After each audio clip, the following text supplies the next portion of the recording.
अस्सलामुअलैकुम। मैंने ये एक नया चैनल शुरू किया है। इस चैनल का मकसद आप तक हर तरह की मालूमात पहुंचाना है। फ़िलहाल तो मैं मुख्तलिफ़ न्यूज़ वेबसाइट से आर्टिकल आप तक पहुंचाऊंगा, लेकिन मुस्तकबिल करीब में आपको अंग्रेज़ी तर्जुमा करके भी सुनाऊंगा। उम्मीद है कि आपको ये सिलसिला पसंद आएगा। ये सिलसिला ख़ास उन लोगों के लिए मददगार साबित होगा जो उर्दू पढ़ना नहीं जानते या अंग्रेज़ी पढ़ना नहीं जानते। आज का आर्टिकल एक सर्बिया के जासूस की कहानी है। ये आर्टिकल मैंने BBC उर्दू से लिया है।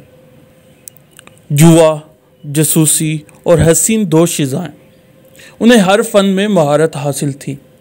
उनका नाम पोपोव था। उनका पूरा नाम डोस्को पोपोव था।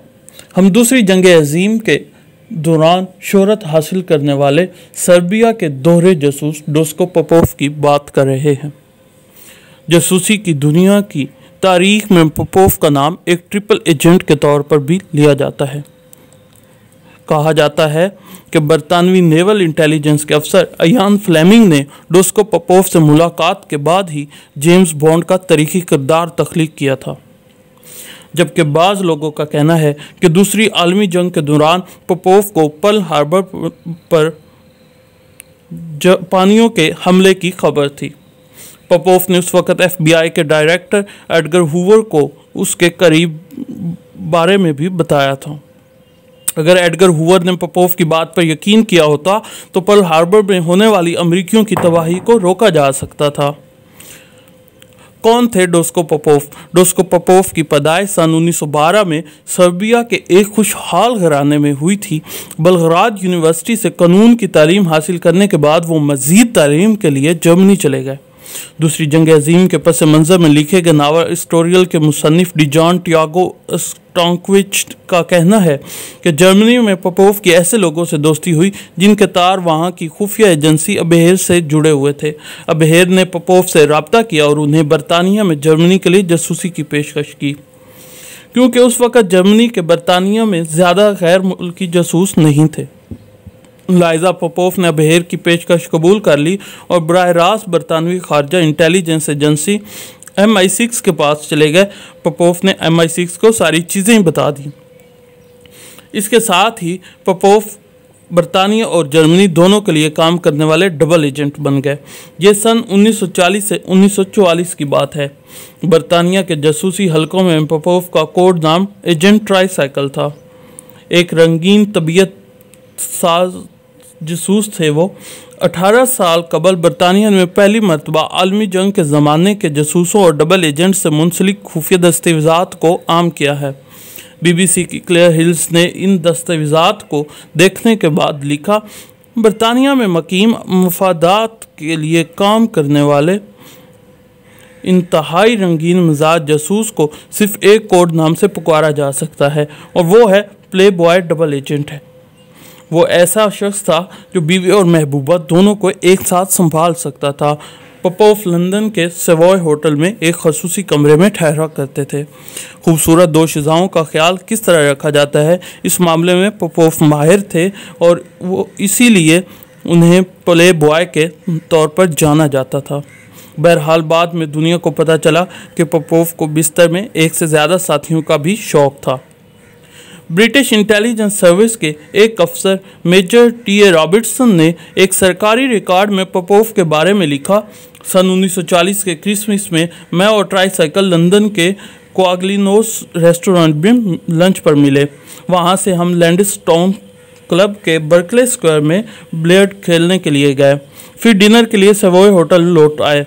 मेरे ख्याल में ट्राईसाइकिल ने बहुत मज़े किए। उसने खूब शैम्पेन पी। बरतानिया की खुफिया मशीनरी में पोपोव की अहमियत का अंदाज़ा इस हकीकत से भी लगाया जा सकता है, कुछ लोग उन्हें मुल्क का सबसे अहम एजेंट भी कहा करते थे। वायरलेस मवासलात, ना नज़र आने वाली रोशनाई से लिखे जाने वाले पोस्ट कार्ड्स, माइक्रोडॉक्स के मखसूस कोड्स, पोपोव की तुर्किश में ऐसे कई तीर थे। पपोफ ने अपने जर्मन साथियों को यह बावर करा दिया था कि वो उन्हें बरतानिया के मुतालिक अहम खुफिया सुराग दे रहे हैं, जबकि हकीकत ये थी कि MI6 की रजामंदी से ही पपोफ को ये मालूमात जर्मनी को फ्राहम करा रहे थे। एजेंट ट्राईसाइकिल की फाइल में एक बाब इंतहाई खुफिया के नाम से भी था। इस बाब में इस वाक़े का जिक्र था जब एक जर्मन अफसर ने पपोफ को बरतानवी हथियारों के बारे में मालूमात इकट्ठा करने के लिए सवालात की एक फहरिस्त दी। जर्मन अफसर पपोफ से ये जानना चाहते थे कि बरतानिया के वेम्ब्रिज, वेलमेंटम और डॉर्टफोर्ड के मौजूद फैक्ट्रियों में क्या तैयार किया जा रहा है। बरतानवी फ़ौज के पास किस किस्म की बंदूकें और असले हैं, लेकिन पपोफ डबल एजेंट थे। जर्मन पपोफ से हर किस्म की मालूमात इकट्ठा करना चाहते थे। इनसे पूछा गया था कि बरतानिया के पास कितने जंगी तैयारे हैं, कितने स्पिटफायर हैं और कितने हरिकन तैयारे हैं, फ़ौज के बुख्तरबंद शोबे में क्या है और क्या नहीं है। बरतानवी खुफिया सर्विस के ओहदेदार पपोफ के लिए इन सवालात के जवाबात तैयार करते थे जो बज़ाहिर हकीकी लगें, लेकिन वो आम तौर पर नामुकम्मल होती थीं। एजेंट ट्राईसाइकिल इन मालूमात को जर्मन हुकाम को फराहम करा देते थे। डोस्को पपोफ ने ना नज़र आने वाली एक रोशनाई का फार्मूला तैयार किया था। वो इसे एक गिलास शराब में मिलाया करते थे और पपोफ फाइल में ऐसी दर्जनों चीज़ों का जिक्र है। ना नज़र आने वाली रोशनाई से लिखे इनके पोस्ट कार्ड एयरमेल से भेजे गए। खतूत जिन पर ओपनड एंड एग्जामिन्ड की मोहर लगी हुई थी, गर्लफ्रेंड को लिखे गए खतूत जो दरअसल हिज मेजेस्टी की खिदमत में भेजी जाती थीं। वो अंग्रेज़ी, इतालवी और फ्रांसीसी तीनों ही ज़बानें बोलते थे, जबकि उन्हें ज़रूरत की जर्मन ज़बान भी आती थी। अपने पैगाम में उन्होंने इत्तेहादी ममालिक की बमबारी से जर्मनी के शहर को होने वाले नुकसान की मालूमात दी थी। ऐसे ही एक पैगाम में पपोफ ने कहा था, जर्मनी के हैम्बर्ग बंदरगाह को बमबारी से काफ़ी नुकसान पहुंचा है, लेकिन वो इसके बाद भी इस्तेमाल के काबिल है। डोस्को पपोफ के बारे में एक बरतानवी फौजी अहदेदार ने लिखा है, एजेंट ट्राईसाइकिल जर्मनी को शर्मिंदा करने का कोई मौका नहीं छोड़ता। सन 1941 में एक मौके पर पपोफ ने यहाँ तक कहा कि 2 साल के अंदर बरतानिया की फतह का उन्हें पूरा यकीन है, क्योंकि जर्मनी की मईशत और इखलाकी कुव्वत दोनों ही कमज़ोर हो गए थे। ऐसे ही एक रस्मी पैगाम में पपोफ को एक ज़हीन और महज़ब शख्स के तौर पर बयान किया गया है। मुकम्मल पैगाम इन अल्फाज में थे, इनके पास शख्सियत है, दिलकशी है, वो यूरोप या अमेरिका के किसी भी शहरी सोसाइटी में इस तरह रहता है गोया वो इसका घर है। वो बैनुल अक़वामी प्ले बॉय की तरह अमन के दौरान वो साल में 1 माह या इससे ज़्यादा पेरिस में गुजारता है। उसे ख़ास तौर पर खूबसूरत ख़वातीन की सोहबत पसंद है। सबसे दिलचस्प बात यह है कि एजेंट ट्राईसाइकिल ने बरतानवी इंटेलिजेंस सर्विस से मुआवजा लेने से इनकार कर दिया था। पपोफ का कहना था, जिस मुल्क के लिए वो मुखलसाना जज्बात रखते हैं उसके लिए काम करके वो खुश हैं और जर्मनी इसे ज़रूरत के मुताबिक बहुत ज़्यादा पैसे देते हैं। लेकिन बहुत से मौके पर बरतानवी खुफिया सर्विस ने इनकी रकम से इमदाद की थी। ऐसे ही एक रिकॉर्ड में लिखा गया, जुम्मा 14 मार्च 1941 में सवाई में लंच पर मेरी मुलाकात ट्राईसाइकिल से हुई।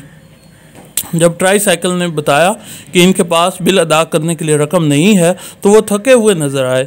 इससे ऐसा लगता था कि उनकी गुज़श्ता शाम बहुत महंगी गुजरी होगी। इटली में तरबियत हासिल करने के बाद अंग्रेज़ों ने पपोफ को पुर्तगाल भेज दिया, जहाँ उनके जर्मन बॉस कैसिनो एस्टोरियल होटल में मुकीम थे। डिजान टियागो अस्टांक्विच ने बताया, इस वक्त पुर्तगाल का तारीखी कैसिनो एस्टोरियल होटल जासूसी की सरगर्मियों का अड्डा हुआ करता था। कैसिनो एस्टोरियल लिस्बन शहर के बाहर साहिल समंदर पर एक रिजॉर्ट था। मौरख आयरन पेम्पटल ने बताती हैं, दूसरी आलमी जंग के वक़्त पुर्तगाल एक गैर जानिबदार मुल्क था। यूरोप के दीगर गैर जानिब ममालिक की तरह पुर्तगाल भी जासूसों का अड्डा होता था। होटल की लॉबी, बार, हर जगह जासूसों से भरी होती थी। वहाँ ज़्यादातर जर्मनी और बरतानवी जासूस हुआ करते थे। वो एक दूसरे का इस्तकबाल करते, मिलते जुलते थे और खुफिया मालूमात हासिल करने की कोशिश करते थे। पपोफ और उनके जर्मन बॉस कैसिनो एस्टोरियल के रॉलेट टेबल पर नंबरों के ज़रिए मालूमात शेयर करते थे।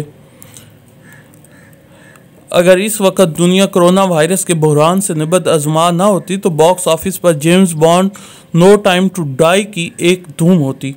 डिजान स्टॉन्कविच बताते हैं कि दूसरी जंग अजीम के दौरान सन 1941 में गर्मियों की एक रात कैसीनो एस्टोरियल होटल में पपोफ और इयान फ्लेमिंग की मुलाकात हुई। इस वक्त इयान फ्लेमिंग बरतानवी नेवल इंटेलिजेंस के अफसर हुआ करते थे और बाद में जेम्स बॉन्ड का किरदार तख्लीक करने के लिए दुनिया भर में मशहूर हुए। डिजान टियागो स्टॉन्कविच ने कहा, मेरा ख्याल है इयान फ्लेमिंग के दिल में जेम्स बॉन्ड का ख्याल इसी मुलाकात के बाद इसी जगह से आया होगा।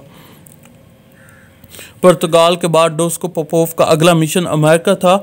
डिजान का कहना है कि अमेरिका जाने से एक दिन कबल पोपोफ एस्टोरियल में जुआ खेल रहे थे। अगले दिन उन्हें सफ़र पर जाना था तो उनके पास बहुत सारे पैसे थे। ये रकम जर्मनों ने उन्हें दी थी। वो जुए की मेज़ पर बहुत ही लापरवाही का मुजाहरा कर रहे थे, मुख्तलिफ लड़कियों के साथ नज़र आ रहे थे। उनकी शख्सियत किसी जासूस की तरह बिल्कुल नहीं नज़र आती थी। इस वक्त इयान फ्लेमिंग ने उन पर नज़र पड़ डाली। फ्लेमिंग और पोपोफ दोनों ही एक ही वक्त में एस्टोरियल में थे। होटल में पलिस्टो एस्टोरियल के डिस्प्ले में इनके दोनों के चेक, उनकी दस्तावेजात लगे हुए हैं। सन 1969 में इसी होटल में जेम्स बॉन्ड की film on his majesty secret service के कुछ हिस्सों की शूटिंग हुई। इस होटल में जेम्स बॉन्ड के नाम से एक सूट भी है जिसमें मेहमान ठहर सकते हैं। डिजान टियागो स्टॉन्कविच ने वजाहत करते हुए कहा कि हमारे पास मालूमात हैं कि फ्लेमिंग और पोपोफ बाकायदगी से यहाँ रहते थे और इस बात का बहुत इम्कान मौजूद है कि फ्लेमिंग और पोपोफ इसी रात कैसीनो में मिले होंगे। ताहम फ्लेमिंग ने पोपोफ से मुलाकात के बारे में कभी कुछ नहीं लिखा, इसलिए उनकी कहानी दुनिया को नहीं मालूम। लेकिन फ्लेमिंग की मौत के बाद पोपोफ ने अपनी सुहाने उम्री में स्पाई लिखी, जिसमें उन्होंने दावा किया कि उन्हीं से फ्लेमिंग को जेम्स बॉन्ड की तरगीब मिली थी। जेम्स बॉन्ड की फिल्म कैसीनो रॉयल दरअसल कैसीनो एस्टोरियल है। डिजान टियागो स्टॉन्कविच का कहना है कि तारीख में ऐसे बहुत ही कम जासूस हैं जिनकी शख्सियत जेम्स बॉन्ड के किरदार से मुमासलत रखती है, लेकिन डोस्को पोपोफ वाकई में जेम्स बॉन्ड की तरह थे। हाँ, शराब पीने की आदत के अलावा। पोपोफ का दावा था कि वो जेम्स बॉन्ड की तरह नहीं पी सकते, लेकिन 007 का किरदार बिलाशुबा शराब का शौकीन है।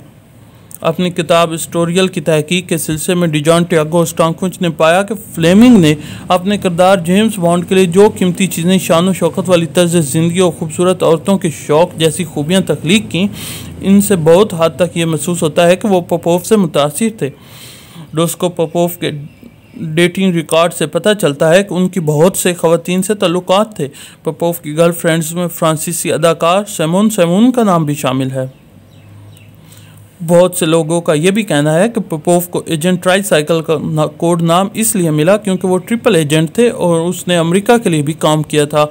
डिजान टियागो स्टॉन्कविच उनकी एक और कहानी सुनाते हैं, जिस कहानी में पर मुझे यकीन है वो ये है कि पोपोफ को पर्ल हार्बर बंदरगाह पर जापानियों के हमले का पता चल चुका था, लेकिन वो इतने बड़बोले बेवकूफ़ाना हरकत करने वाले थे कि अमेरिकी इंटेलिजेंस एजेंसी FBI के उस वक़्त के डायरेक्टर एडगर हूवर को उनकी बातों पर यकीन नहीं आया। हूवर ने उन पर भरोसा नहीं किया। पोपोफ ऐसे शख्स की तरह नहीं लगते थे जिनके पास इतनी मालूमात हों, लेकिन फिर भी जर्मनी के इंटेलिजेंस अफसरान को पोपोफ पर इतना भरोसा क्यों था? डिजान टियागो स्टॉन्कविच का कहना है कि जब पोपोफ का कुंबा बेलग्राद से गुर्बत से लड़ रहा था, वो दौलत से खेल रहे थे, हज़ारों लुटा रहे थे। बेलग्राद में नाजियों के हमले के दौरान पोपोफ के अहले खाना को यरगमाल बना कर रखा था। इसी वजह से जर्मनी को लगा कि पोपोफ पर एतमाद किया जा सकता है, लेकिन पोपोफ का डबल गेम कभी नहीं रुका, क्योंकि पोपोफ का मकसद किसी भी चीज़ से ज़्यादा था, दौलत हासिल करना था। शुक्रिया, जो गलतियाँ उन्हें माफ़ कीजिएगा और उम्मीद है कि आपको पसंद आएगी।